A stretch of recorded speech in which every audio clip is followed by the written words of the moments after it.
The end of the year is finally here, and that means it's time to talk about and rank every new video game I played in 2024. Now, we've already talked about my favorite movies of 2024. We talked about the worst. We've talked about the most underrated.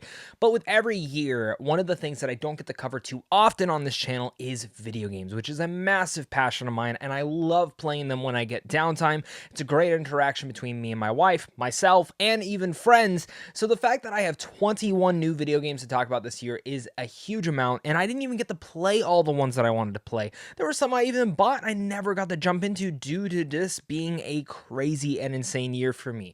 I got married, me and my wife had a kid, and now we're here talking about what games I did get to play, which was 21 of them. So definitely leave your thoughts down below. Which video games did you play? Which ones were your least favorite, your favorites? And without further ado, let's dive into this.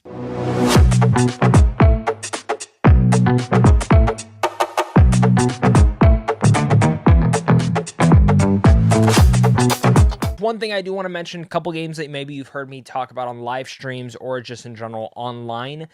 I'm not including on this list because I have not played all the way through, beaten, or even given a fair shake. First off, that's Dragon Age Veilguard. Sadly, that was my most anticipated game of this year, and I just haven't had no time to play it.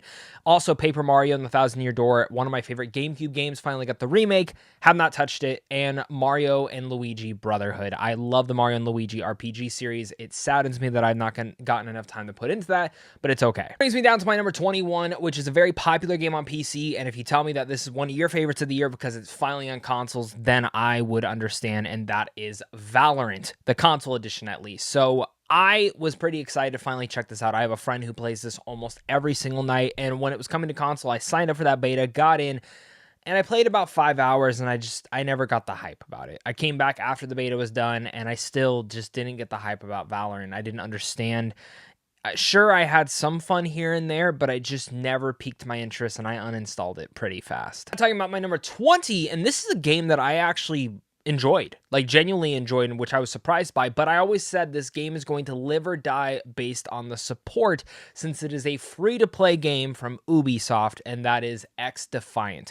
A lot of people were calling this the Call of Duty killer. I knew it wasn't going to be. The game was massively delayed for so many times, and then when it finally came out, it felt like it did really well, but there was no support. And that's how I personally felt playing XDefiant. I felt like I lost interest pretty fast. I hit a pretty high level. I put at least a good 30 hours into the game, and the game's shutting down next year too. They're just ending support for it, which again goes back to what I said. If you don't support the game, I'm not going to come back and play it. And I knew with these free-to-play games, it's always hit or miss, and specifically live service, what was going to happen. But I think XDefiant had good ideas. It just wasn't executed properly. People to keep playing. And same thing goes for like the monetization, like in terms of the battle pass and in terms of like skins you can unlock. I never really cared to jump into any of that, which is crazy to say because Ubisoft has a huge amount of IP that they could have easily milked and made me nostalgic for. We'll talk about one of the games that did get something like that made me hop in like literally like a couple days ago just because of this one thing, but I think XDefiant messed up on that. That brings me down to my number 19, and this is a game that I just overall enjoy and come to a better fruition on. When I initially played it back on the PS4 version, I just really liked it, but I never had the urge to go back play any of the add-ons. But now with the console edition and the show coming out this year, Fallout 4's PS5 version, I was excited and I really liked. I put a lot of hours into this game. Now, why is it lower on the list?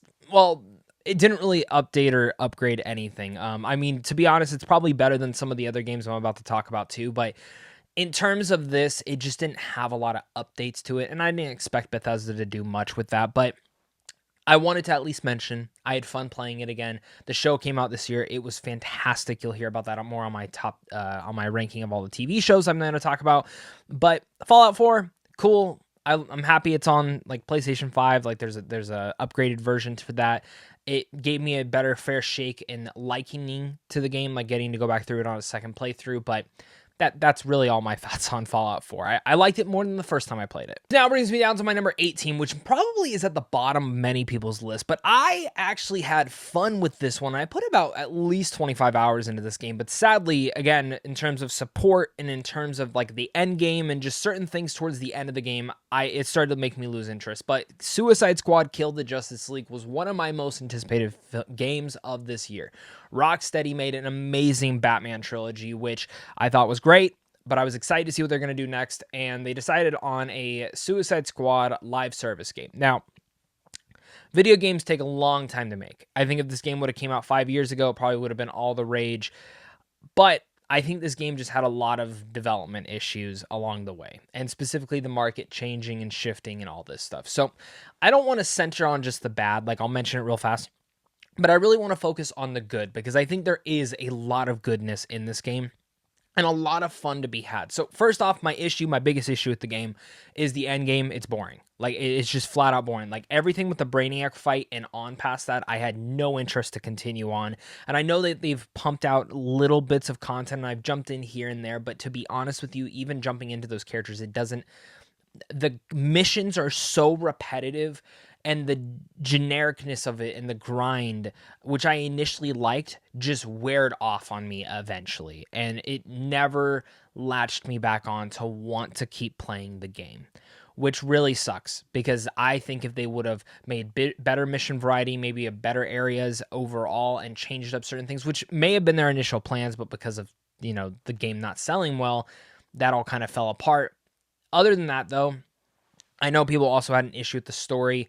I think with where the story's kind of going now, I think you can kind of see what Rocksteady had, and I think some fans were a little bit too harsh on that because overall I did kind of enjoy the story. And I think the reason I did enjoy the story is because the Suicide Squad members, they have such fun chemistry with one another. And that's what I had fun with. Like, I liked flipping between the bunch and playing as different versions of them or playing with friends or playing with randos. And for me, the combat and gameplay in here, not talking about the mission variety, but just the combat and gameplay itself was the thing that hooked me every single time to get that next upgrade, to get that next gear, to switch over to characters and try different characters and try different movesets. And I absolutely love that. I had a blast when I got to do that. I just think everything else towards the back half really fell apart, and I think that's where this game failed at. It would be higher on this list. For a while, it was actually pretty high, but I did play a lot more games in the back half of the year than the first half. So it does kind of fall apart towards the end, mostly because they're not supporting the game anymore, and it's another death of another live service game. Which brings me down to my number 17, which is the Dead Rising Remaster, Relux, whatever the hell Capcom decided to call this game. But this was a nice throwback, diving into that game that I had not played since the 360 era. And it's a game that when I first played on the 360 era, I liked, I could appreciate, but I wasn't the biggest fan of it. I didn't become a big Dead Rising fan until the second game, which I really hope they do a remaster of. But this remaster very much hones in the spirit of Dead Rising, basically almost the exact same thing, just with better gameplay, slightly better graphics, but it's Dead Rising to its fullest degree. And that's what I was happy to see, and I really hope they end up doing too. They didn't change much, and that's about kind of it. Like, I just had fun going back to this. I've never been the biggest fan of the original Dead Rising, though, and I think fans of that will probably have this remake higher on their list. People who are kind of like me, who it's like appreciate and like it, will probably like this more than the original, but still will kind of feel the same way with like, okay, it's a little bit repetitive, and you can only do so much. It's me jumping to my number 16 now, and that's Epic Mickey Rebrush. Now, to be honest with you, this would be way higher on my list, but I never got to beat the game. And why did I never get to beat the game? Because I ran into a game-breaking glitch on the last fucking episode, the last level, and I literally cannot progress. THQ said nothing about it. I've reloaded, I've updated saves, I've gone back to a save, like I've done everything possible. And basically what I've come to terms with is I either have to wait for an update that will probably never come, or I have to just replay the entire game. And I just don't have that into me. But if you've never played Epic Mickey, and I know that probably like scares people who have like never played it to like even touch this remaster, I still highly recommend it. It is a fantastic game. It's a great platformer, and I think for kids, it's one of those games that they should check out. I think in terms of what it does for the Disney like history and certain things that you see in there, like as a huge fan of Disney and like the Disney World and Disneyland and all the parks, this game kind of nails a lot of different things. And the fact that Oswald is basically the villain of it all, and I think Oswald is a very underrated Disney character, just makes me happy. So overall, solid game. It would be way higher on this list if I could have actually beaten it. I get into my number 15, which I was a big fan of this game. I played the hell out of it, but again, I went overboard. And then when the support came, I just stopped playing, and that was Pal World. Now, this game has basically just been talked about with Pokemon, with guns, and mixing with Minecraft. And to be honest with you, I think like Game Freak and Nintendo should look at this and be like, okay, we need to like step up our game with the next Pokemon game or the next like kind of iteration of Pokemon. I'm not saying you need to give Pikachu a bazooka, but something of this nature would be a lot of fun. And I think that is what we're missing now in terms of the Pokemon landscape. And I think what Scarlet and Violet was going to be was hopefully to try and be like this. And Scarlet and Violet I really liked, but it wasn't. And Pal World for me, I found to be an addicting hook. Now, I won't say that it's ever made me come back to it. Like once you mess up once in that game, like burn down your whole village or something like that, it is kind of hard to like want to get back into that survival game. But it is a game that I wouldn't be shocked if like, I don't know, 6 months from now, I get the urge to just kind of lay back and play a game. And this is the game that I could see myself doing. Kind of like Minecraft. Minecraft's one of those games that I just sometimes want to sit back, do nothing else, and just play and survive, and this is one of those that I could see myself going back to. So I enjoyed Pal World. If you haven't played it, I would recommend it. Get into my number 14. This is Super Mario Party Jamboree. Now, Super Mario Party, I've always loved. I have to play every single Mario Party game, especially with my wife. Like that is like one of the big games that we love to play. And when there was a new one coming out, we were excited. My sister ended up surprising us with it to play during the whole maternity leave, and it was fun, like playing it through. I think the mini games are cool. I think the maps are fun. I think it's a little bit different, and that's kind of what I wanted from Mario Party. But I can't say yet if this is going to be like one of those classic Mario Party games that people are going to like think about for decades to come. Like I still think when it comes down to Mario Party, I still think of Mario Party 2. I still think about Mario Party 4, 5, and 6, and even a little bit of 7. And like those games, like that run of Mario Party games, like for some reason just sticks with me. Whereas the other ones don't really particularly hit to me. And that could be a nostalgic thing just because in terms of the GameCube and the Nintendo 64, but I'm hoping Super Mario Jamboree, the more that I play it, the more that I'll feel some type of way about it. But as of right now, it's one of those ones that I just enjoy, but it didn't blow my mind. My number 13, Fortnite Year 2024. Now, Fortnite really does big updates every single year, and Fortnite Year 2024, I didn't think was the most memorable, but it was still a year that I did play pretty consistently. I think overall, like the season of the cars and the Mad Max kind of apocalyptic tone is the season that most people didn't like, but I actually did. And in terms of the Marvel season, I thought it kicked off strong and honestly kind of just fell apart towards the end to where I just didn't really care to play much of Fortnite anymore. But that's kind of how I go. I ebb and weave throughout this game. Sometimes it hooks me back in, sometimes it doesn't. I thought year 2024 was pretty good. We get to the meat and potatoes. I think 12 and up are all games that I just thoroughly enjoyed and have consistently gone back to since they've all come out. And at my number 12, it is Dragon Ball Sparking Zero. Now, I've been just a massive fan of Dragon Ball since like the 2nd grade. And when it comes down to the Dragon Ball fighting games, they're always kind of hit or miss in my eyes, specifically from the Budokai Tenkaichi days. I think those are like when it really hit. But then we got Dragon Ball FighterZ, and that was like the one that kind of like reinvented things. And I didn't know if you could ever go back to that because I think Kakarot and Xenoverse just never really hit the right tone for me. And Sparking Zero fucking nailed it. This hit the essence of what I wanted. And I know it's basically a spiritual sequel or a brand new reimagining of Budokai Tenkaichi, but it felt like going back to my childhood, but just with like all the new, more modern stuff from Dragon Ball. And I found Sparking Zero to be an awesome blast. Again, this is a game that I just consistently will randomly pop in, play the hell out of for a couple hours, and have a blast. Get into my number 11, and this is Star Wars Outlaws, which is a game that just absolutely got shit on release.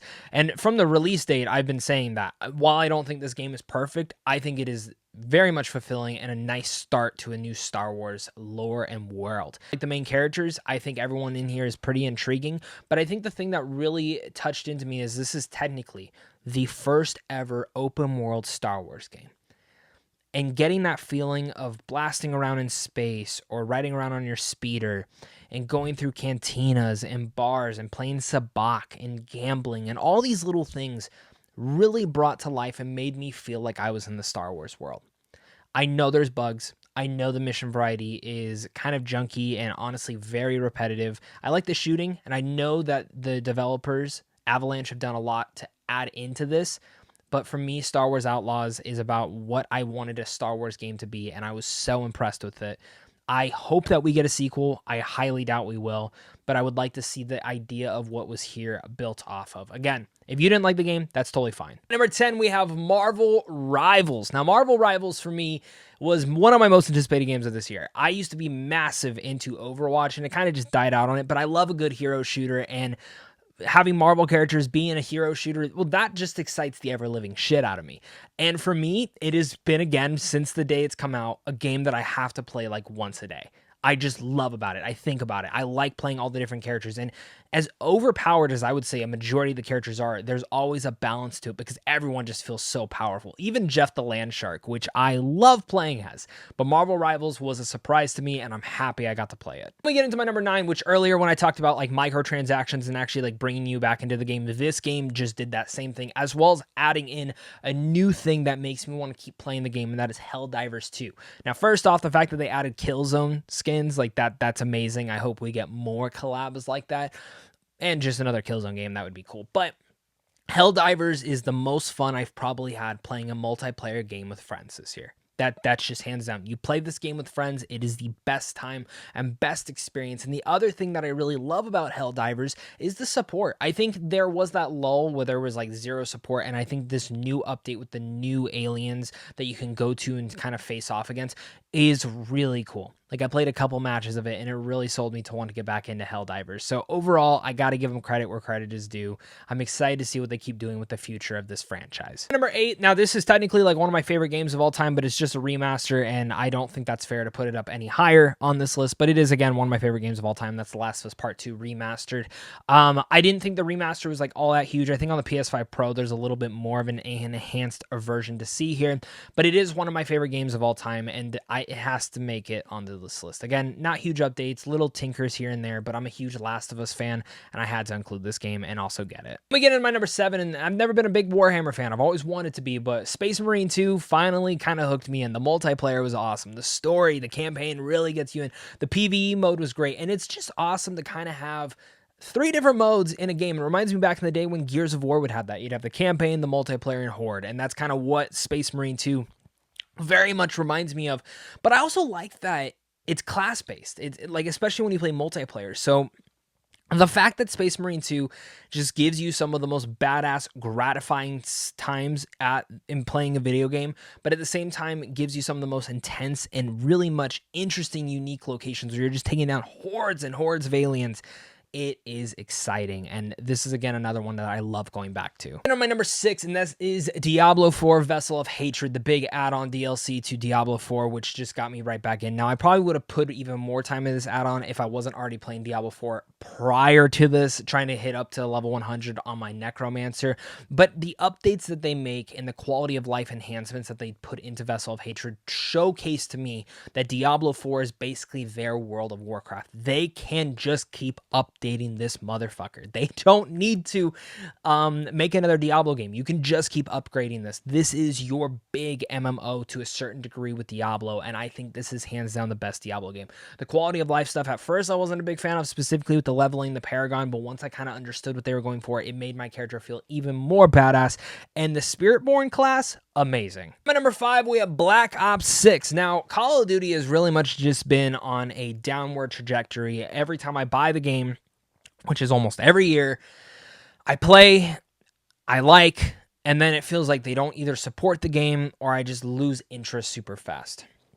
And it just never feels like the game is fully finished. Modern Warfare 3 was trash. Modern Warfare 2 kind of just made me lose interest. Cold War was decent. Vanguard was decent. But again, none of those grabbed my attention. I don't think a Call of Duty has grabbed my honest attention since Black Ops 3.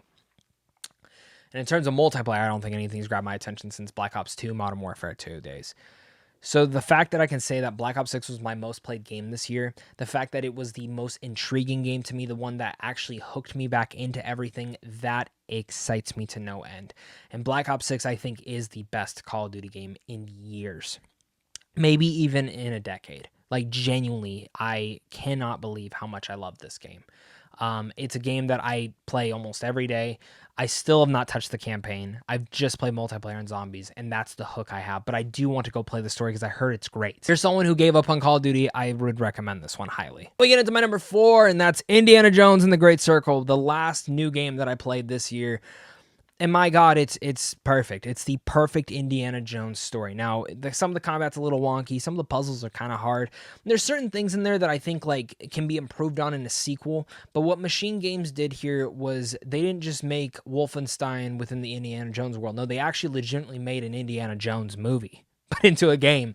And I love it. Like from the puzzles to the combat to everything, it makes you really understand and feel like you are in Indiana Jones' shoes. And as someone who is very against being first person Indiana Jones, I think the usage of this works. Now, for a sequel, I would like it to be a little bit more like Deus Ex in terms of third person, first person, but I had so much fun with this game. I wanted to see every next turn, twist into the story, and I think Indiana Jones and the Great Circle absolutely deserves your attention. My number 3, and at my number 3, this game, if it was not a DLC, would most likely be my number 1 of the year, but I do not want to include it as my number 1. Same thing with like how I did Phantom Liberty in years past. I did not include that in my top 2 because it's an add-on, even though I think it should have been. But at my number 3, it's Elden Ring Shadow of the Erdtree, add-on that I had no interest in playing. And I say this as someone who put hundreds of hours into Elden Ring, who beat the game about 5 times, who was a high level, who I feel almost 100%ed anything possible that I could do in there.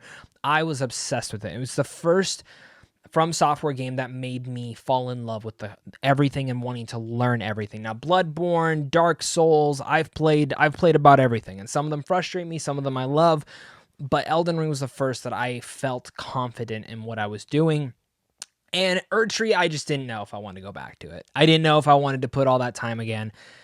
And I ended up doing it, and it was a great experience. It's a battling one, a brutal one, killing the final boss in the story. Jesus, that was the most difficult thing I've probably done this year in video games. But when it took me 2 weeks and I would take every day like an hour or 2 a day to try and kick that ass of that boss, it was so gratifying when I got to finish it. And it made me want and understand finally why people love these games. So I loved Shadow of the Erdtree, and I can't recommend it enough. If you did not play it yet for Elden Ring and you loved Elden Ring, you should definitely give it a shot. My number 2, I went back and forth if this was going to be my number 1, but in the end of the day, it did become my number 2, and that's Astrobot. Astrobot is a perfect platformer, one of the best platformers of the last 10 years. As someone who grew up playing platformers, I've been urging and wanting a game such as this that's simple, fun, and exciting, but also gives that blast of nostalgia, and I've honestly have not felt this in so many years. But man, they did it. Team Asobi should really be commended for what they did, because the last 2 Astrobot games that came out, I didn't play the VR one, but just the one on the PS5 console is fun. But this platformer is so great. My wife was into it. We would take turns playing it, like on every death, and I could not get enough of Astrobot. Like, I just wanted to collect every single one. We platinum the game. Anytime they've added in new levels, we hop in, we re-download the game, and we play it some more. And this is something that I cannot wait to see with the success of winning Game of the Year. I can't wait to see what they do potentially with a sequel to Astrobot. It can only go up from here, and that is so exciting. So if you still have not played Astrobot, it is a perfect family game, but it's also just a really fun game if you love platformers or specifically grew up playing like Crash Bandicoot or Spyro back in the day. Number 1 favorite video game of the year is Final Fantasy VII Rebirth. Now, of course, this is the sequel to the remake. This is part 2 of it all. There's one more part to go. Final Fantasy VII has always been my favorite Final Fantasy game, which is probably the same for most of you.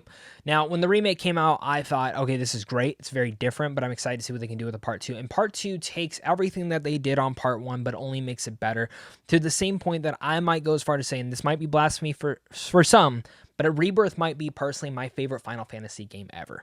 And I think when part 3 comes out, if they knock it out of the park, I might be saying the same thing there, that this trilogy that we have of Final Fantasy VII games will be my favorite experience I've ever had playing a Final Fantasy game. I found Rebirth to just be engaging. I loved the character development. I love everything about that. The combat was so perfection. I loved diving into the missions, the different worlds. Everything felt so big in terms of scale, the graphics, the story. Everything to this game was perfection, and it truly was my favorite gaming experience of 2024. So if you've played the game, please let me know down below. If you haven't yet, then definitely go check it out. I can't recommend it enough. My ranking of every video game I've played in 2024. Definitely leave your thoughts down below. Hit that like and subscribe button. Of course, there will be a ranking of all my TV shows that I've watched for this year. Check out that tomorrow. After this comes up, hopefully tomorrow, if not the day after that. And then, of course, the final video of the end of the year that I always do is my most anticipated films for 2025.